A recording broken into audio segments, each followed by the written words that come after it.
Trump और Netanyahu की meeting भी अब फाइनल हो चुकी है। 29 दिसंबर को फ्लोरिडा में ट्रंप और नेतन्याहू मिलेंगे। इस मीटिंग से पहले इजराइल ने ईरान के एक सीक्रेट कमांडर को मार डाला है। यह ईरान की उस यूनिट 840 का कमांडर था जो मोसाद और CIA की तरह ही ऑपरेशन करती, और इसीलिए कहा जा रहा है कि अब इजराइल का मोसाद हेडक्वार्टर ईरान के टारगेट पर रहेगा।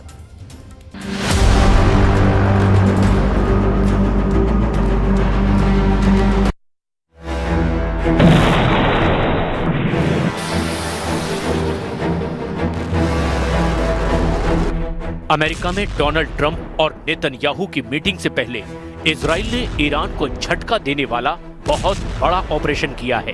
ट्रंप ने ईरान की शिकायत करने से पहले नेतन्याहू ने लेबनान में सीक्रेट स्ट्राइक का ऑर्डर दिया, और फिर हुआ ऐसा धमाका जिसकी गूंज ने तेहरान के मिलिट्री हेडक्वार्टर में भी हड़कंप मचा दिया। सिर्फ 6 सेकंड का वीडियो है। चलती हुई कार में धमाका होता है और फिर गाड़ी रुक जाती है। फिर देखिए, इस चलती हुई कार से मिसाइल टकराती है, धमाका होता है और फिर सब कुछ खत्म। इसी कार में इजराइल ने अपने एक बड़े दुश्मन को खत्म करने का दावा किया है। इजराइल का दावा है कि उसने ईरान की कुद्स फोर्स की यूनिट 840 के एक बड़े कमांडर को मार डाला है। कमांडर का नाम है हुसैन महमदू मरशद अल जौहरी, जो लेबनान की यूनिट 840 की बड़ी जिम्मेदारी संभाल रहा था। लेबनान के अंसारिया इलाके में यह है मरशद अल जौहरी की वो कार जो इजराइल की मिसाइल का निशाना बनी है। इजराइल का दावा है कि हुसैन महमदू मरशद अल जौहरी को खत्म करके उसने एक बड़े हमले की साजिश नाकाम कर दी है।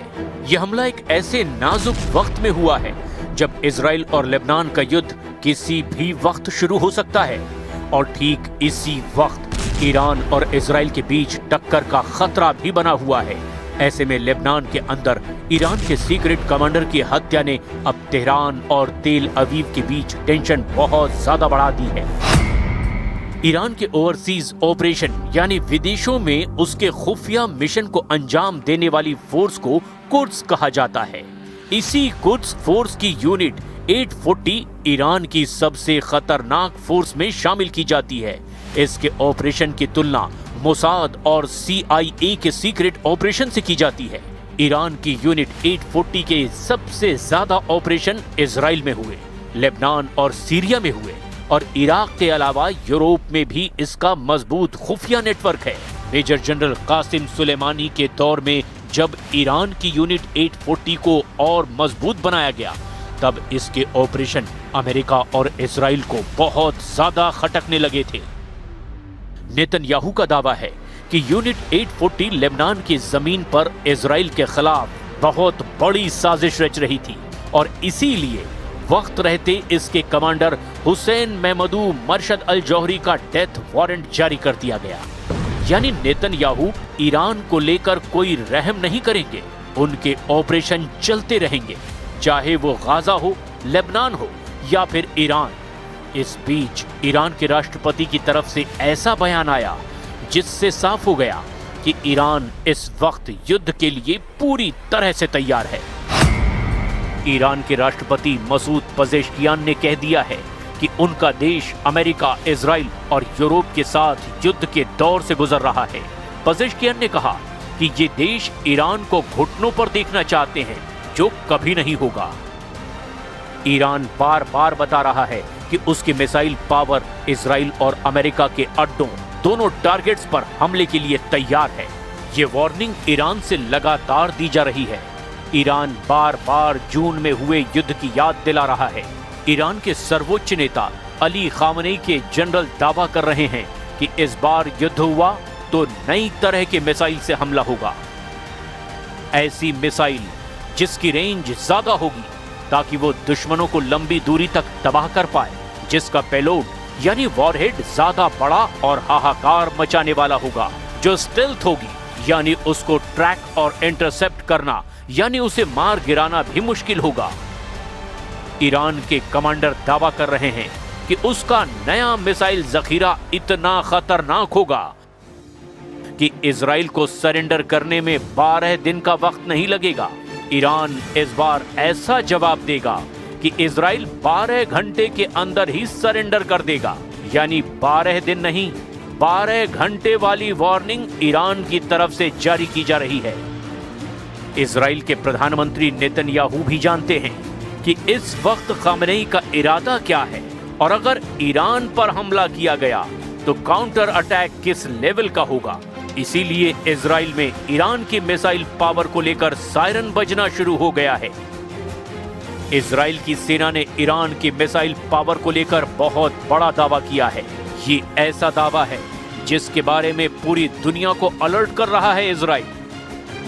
इजरायली सेना के एक बड़े कमांडर ने इजरायली संसद को बताया कि ईरान ने जून में हुए युद्ध के बाद अपनी बैलिस्टिक मिसाइल का प्रोडक्शन बढ़ाना शुरू कर दिया है।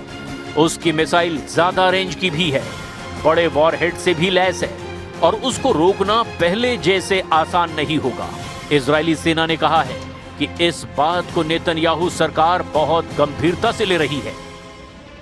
पहले नेतन्याहू ने खुद दावा किया था, जो अब झूठा साबित हो रहा है।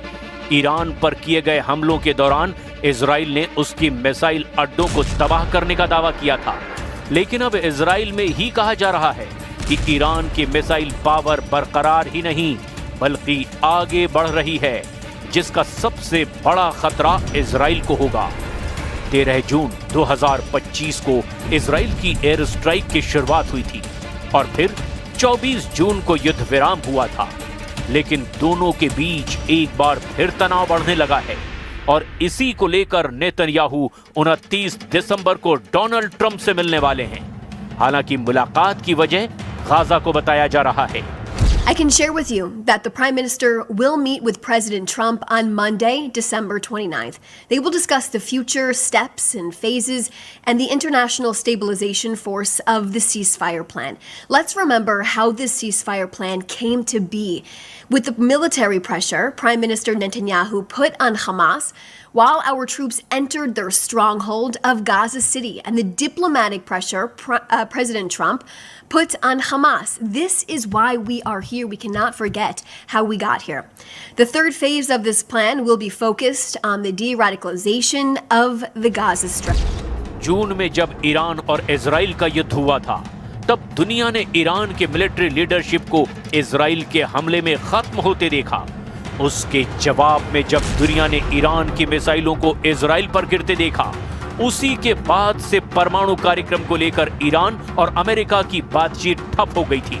उससे पहले परमाणु कार्यक्रम को लेकर ईरान और अमेरिका के बीच 5 दौर की बातचीत हुई थी, लेकिन फिर 13 जून को इजराइल के अटैक ने सब खत्म कर दिया। एक बार फिर कोशिश हो रही है, लेकिन अमेरिका ने कह दिया है कि यूरेनियम संवर्धन की इजाजत नहीं दी जाएगी।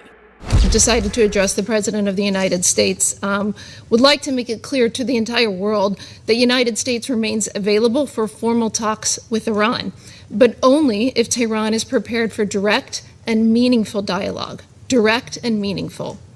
We're not going to negotiate in public, of course, not here. We have been clear, however, about certain expectations for any arrangement. Foremost, there can be no enrichment inside of Iran, and that remains our principle. America और Israel लगातार इल्जाम लगाते रहे हैं कि Iran परमाणु बम बनाना चाहता है। जून में हुए युद्ध में इजराइल और अमेरिका ने ईरान के परमाणु ठिकानों पर हमला भी किया था, लेकिन अब उन्हें एहसास हो रहा है कि ईरान का परमाणु कार्यक्रम अब भी जिंदा है और इस युद्ध में सबसे बड़ा नुकसान ट्रंप की क्रेडिबिलिटी यानी उनकी साख को हुआ है। ईरान अब कभी भी ट्रंप पर यकीन करने की गलती नहीं करेगा। I've worked for President Trump in 2 administrations now, and I can tell you, in both administrations, President Trump extended the hand of diplomacy to Iran. But instead of taking that hand of diplomacy, you continue to put your hand in the fire. Step away from the fire, sir, and take President Trump's hand of diplomacy. It's extended to you. Iran पर परमाणु बम बनाने का आरोप लगता है, लेकिन Israel के पास 90 से ज्यादा एटम बम हैं। ये दावा है SIPRI यानी Stockholm International Peace Research Institute का, और अमेरिका भी इसकी असलियत जानता है। ईरान और इजराइल का मोर्चा सिर्फ गाजा या लेबनान में नहीं खुला हुआ है, एक नया फ्रंट अमेरिका तय करने जा रहा है। ईरान और इजराइल के बीच युद्ध का फैसला डोनाल्ड ट्रंप करेंगे। ये बात नेतन्याहू बहुत अच्छी तरह से जानते हैं कि बिना अमेरिका की मदद के इजराइल कुछ नहीं कर सकता। और यही वजह है कि ईरान फिर अपनी मिसाइल पावर दिखा रहा है। ईरान की मिसाइल पावर को लेकर इजराइल की वार्निंग ऐसे वक्त में आई है जब ईरान की नौसेना ने फारस की खाड़ी में अपनी ताकत दिखाई है। ईरान ने यहां युद्धाभ्यास में क्रूज मिसाइल से लेकर बैलिस्टिक मिसाइल और ड्रोन अटैक को भी आजमाया है। ईरान के रिवॉल्यूशनरी गार्ड्स ने फारस की खाड़ी में जब से ये युद्धाभ्यास किया है, उसके दुश्मन चौकन्ने हो गए हैं। ईरान के पास एक मजबूत एंटी शिप वाली मिसाइल पावर भी है और यही इसे इस बेहद खास समुद्री इलाके में सबसे बड़ी मिलिट्री पावर बना देती है। अब ईरान की नौसेना के कमांडर बता रहे हैं कि समुद्री इलाके पर दबदबा कायम रखने के लिए उसकी नई मिसाइल तैयार है।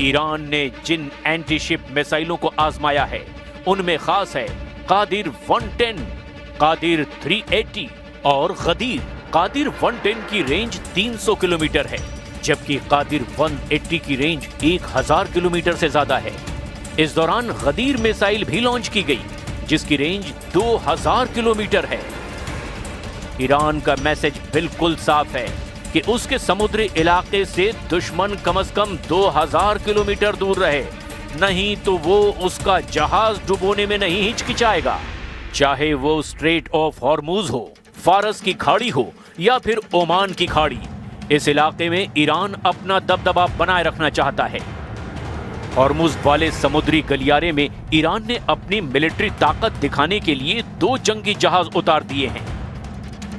इनमें एक का नाम है कुर्दिस्तान, नाम कब्रिस्तान है और मकसद फारस की खाड़ी में अमेरिकी नौसेना की कब्र खोदना। तेल के टैंकर और एक हेलीकॉप्टर बेस बनाकर समंदर में उतार दिया गया है। ये ईरान के स्पेशल ऑपरेशन के लिए ऐसा लॉन्च पैड है जिसकी रेंज में पूरी फारस की खाड़ी होगी। इस जहाज को गौर से देखिए, यहाँ हेलीकॉप्टर के लिए हेलीपैड भी है। आसपास दुश्मन के जहाजों पर अटैक के लिए इस पर एंटी शिप मिसाइल भी तैनात की गई है जिससे दुश्मन जहाजों को टारगेट किया जा सकता है। इसमें एयर डिफेंस मिसाइल भी लगाई गई है ताकि दुश्मन के हवाई हमले को नाकाम किया जा सके। कुल मिलाकर ये युद्ध लड़ने के लिए एक कंप्लीट पैकेज है। अब देखिए ईरान का सहन डिस्ट्रॉयर जो अब मरम्मत के बाद दोबारा नौसेना में शामिल किया गया है। यानी अपने समंदर में ईरान को काबू करना आसान नहीं होगा, ये गारंटी खामनेई की नौसेना बार बार दे रही है। इस जहाज को फिर से कमीशन करने के लिए पहुंचे हैं ईरान के army chief major general Amir Hatami. उन्होंने कहा कि फारस की खाड़ी में ईरान की मर्जी के बगैर कोई हरकत मुमकिन नहीं है और खाड़ी के बाहरी देशों की सेनाओं को हटना पड़ेगा। इजराइल और अमेरिका से लगातार धमकियों के बीच पश्चिम एशिया में एक और युद्ध का खतरा लगातार बना हुआ है।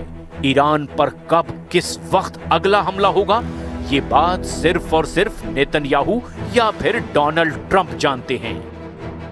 13 जून को ईरान पर हुए हमले को ट्रंप ने पहले सिर्फ इजराइल की हरकत बताया था, लेकिन बाद में उन्होंने कबूल किया कि ईरान पर लॉन्च किया गया अटैक मिशन इजराइल का एक्शन था, लेकिन इस एक्शन के इंचार्ज वो खुद थे। ऐसे में ट्रंप और नेतन्याहू दोनों पर भरोसा करना ईरान के लिए बहुत मुश्किल है।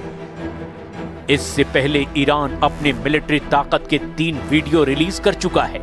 ईरान अब तेहरान की सड़कों पर दिखा रहा है कि उसकी फौज किसी भी युद्ध को लड़ने के लिए पूरी तरह से तैयार है और अगर इजराइल या फिर अमेरिका ने फिर से जुर्रत दिखाई तो फिर ईरान की सेना कमर तोड़ जवाब देगी।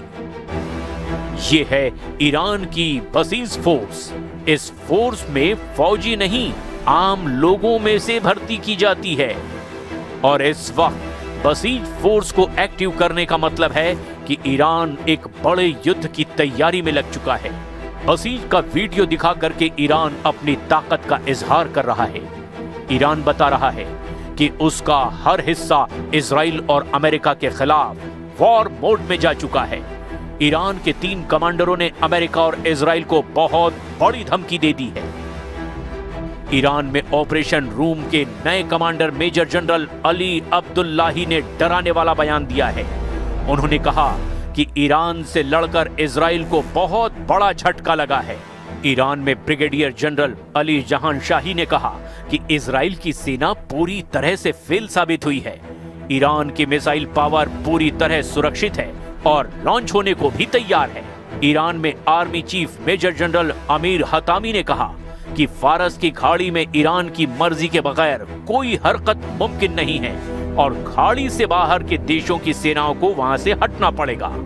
ये तीनों कमांडर बता रहे हैं कि ईरान इस वक्त युद्ध के लिए पूरी तरह से तैयार है। ईरान ने अपने सबसे बड़े दुश्मन यानी इजराइल और अमेरिका को डराने के लिए अपने 3 बड़े कमांडरों को उतार दिया है। ये तीनों कमांडर दावा कर रहे हैं कि अगला युद्ध हुआ तो अमेरिका और इजराइल बहुत ज्यादा पछताएंगे। यही वजह है कि ईरान अब 2.5 करोड़ लोगों को फौज में मोबिलाइज करने यानी उन्हें युद्ध में उतारने के लिए तैयार करने का मैसेज दे रहा है। अगर इस बार ईरान और अमेरिका या फिर इजराइल के बीच जंग हुई तो समझ लीजिए कि गाजा और लेबनान के साथ यूक्रेन का युद्ध भी छोटा और मामूली नजर आएगा, क्योंकि अगर ईरान इस ताकत के साथ लड़ा तो या फिर ईरान बचेगा या फिर उसके दुश्मन, क्योंकि पश्चिम एशिया में इजराइल और अमेरिका के अड्डों को बचाना फिर मुश्किल हो जाएगा।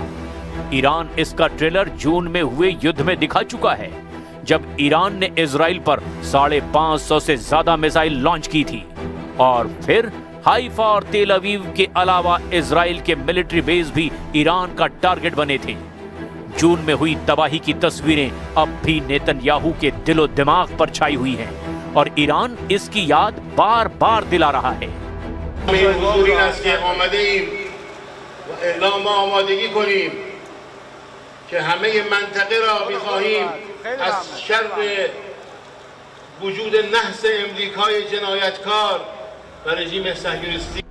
इस बीच डर ये भी है कि लेबनान और इजराइल के बीच युद्ध किसी भी वक्त शुरू हो सकता है और अगर ऐसा हुआ तो समझ लीजिए कि इजराइल का मकसद पूरी तरह लेबनान को गाजा बनाने का होगा, जबकि ईरान की कोशिश होगी कि किसी भी सूरत में हिजबुल्लाह की बची हुई ताकत को बचा लिया जाए।